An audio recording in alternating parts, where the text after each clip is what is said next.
Hello and welcome to City Skylines 2. Now I've been playing City Skylines for quite some time and I find it to be very relaxing for the most part, offering just the right amount of a challenge to keep you engaged. There are a lot of changes in CS2 that make it almost impossible for me at least to go back to CS1, and one of these changes is something so simple yet has such a big impact on quality of life. Roads now automatically carry electricity and water through them. No more fiddling with endless water pipes and electricity towers, this really simplifies things. In today's video we're going to expand the current city, because I've reached a point where I don't really like my city anymore. It's not that I've done a bad job or anything like that, the money that the city is generating is a testament to my success, but my problem lies in the fact that I've been approaching this build from a rather commercial perspective. It's functional and makes money, but is not very pretty.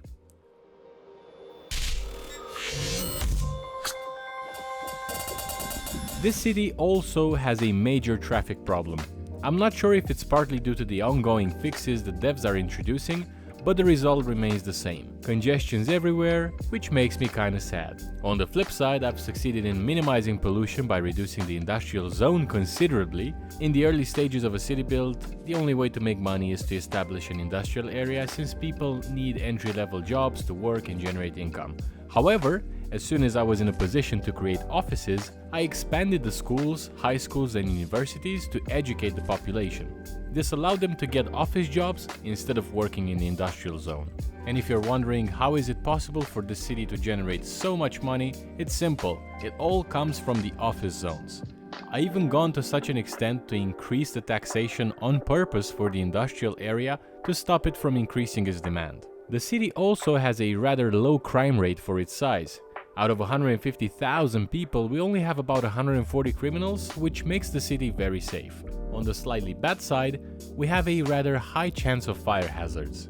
But I've tried to counter them with the use of fire watchtowers. I'm also not using any mods, because I'm a sucker for achievements on Steam and using mods prevents them, so here we are.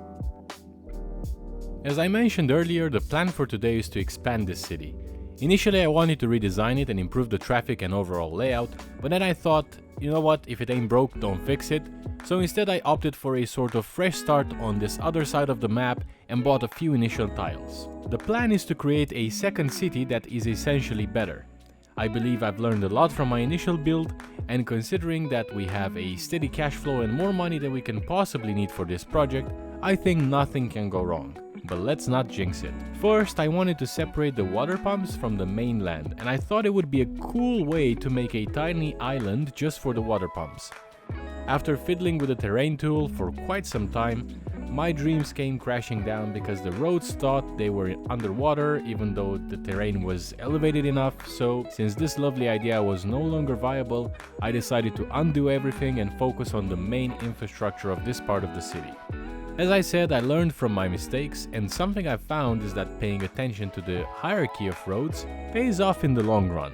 From the get-go I started to use large roads around the map and branched out a few designs that would later become the first settlements.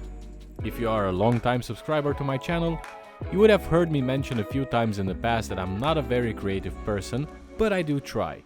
So here is a true reflection of my brain fuming as I'm trying to come up with a road structure that makes sense from a buildable area perspective, while also looking natural and organic.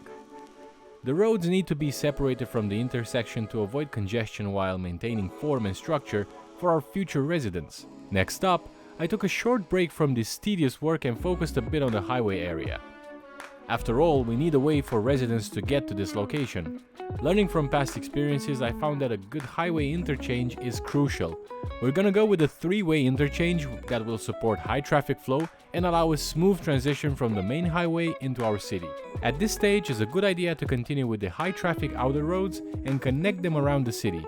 These will serve the much needed purpose of quick transportation from one side of the map to the other, as the roads inside the city won't be this large. This way we're kind of forcing traffic to use the larger outer roads, which have higher speed limits and also more lanes. Now that my brain is refreshed, let's go back to the initial build and add a few more road connections.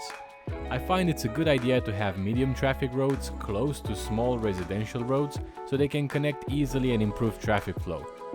For whatever reason, and don't ask me why, I felt the need to divide this part of the map into two sections.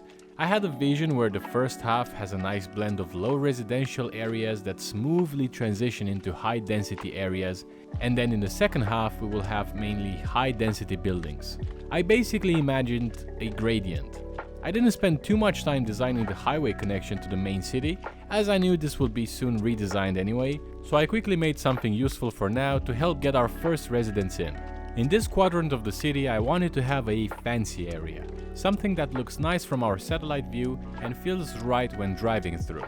So I came up with this leaf-shaped neighborhood, drafting it quickly using dirt roads that I later upgraded. I felt really proud of this area, it looked quite promising.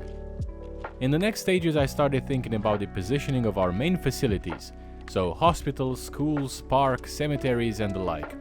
I wanted to achieve good coverage of all of these buildings, as the upcoming population will be negatively affected if we don't have enough of each.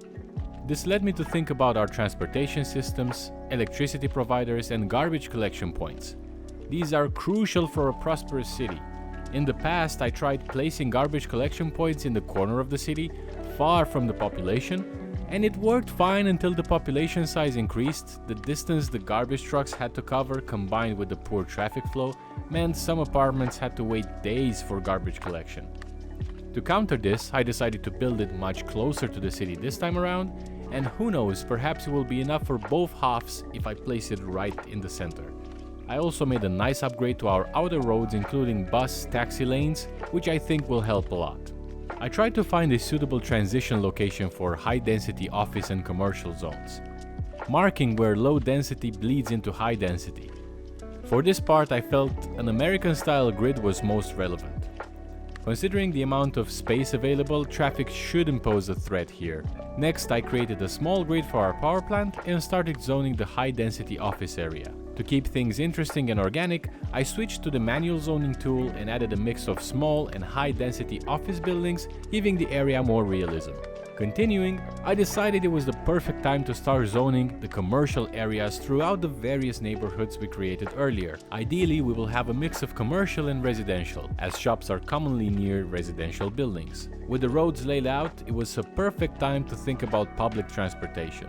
We want to ensure that our future residents can easily access all parts of the city, reducing the need of personal vehicles.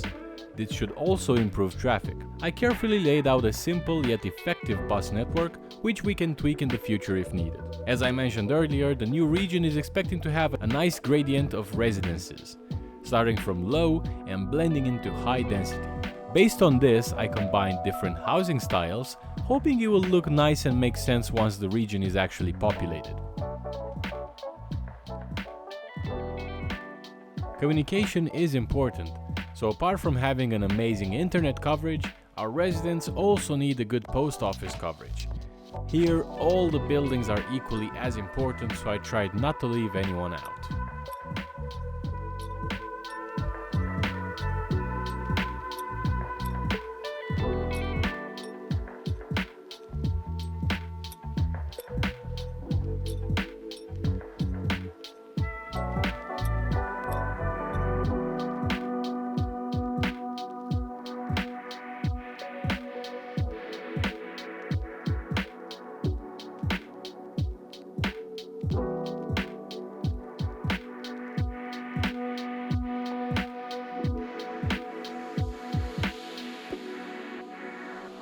We managed to increase our population and got a few residents in our new region.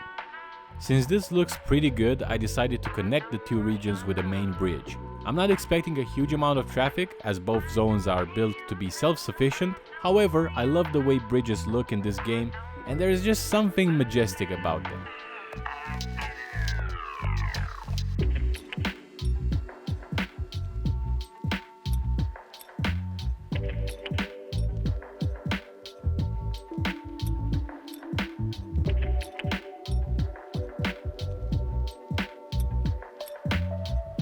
And I believe that's a wrap for today's video.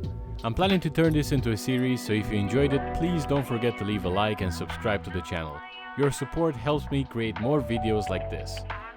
Thank you again for watching, take care, and I'll see you in the next one.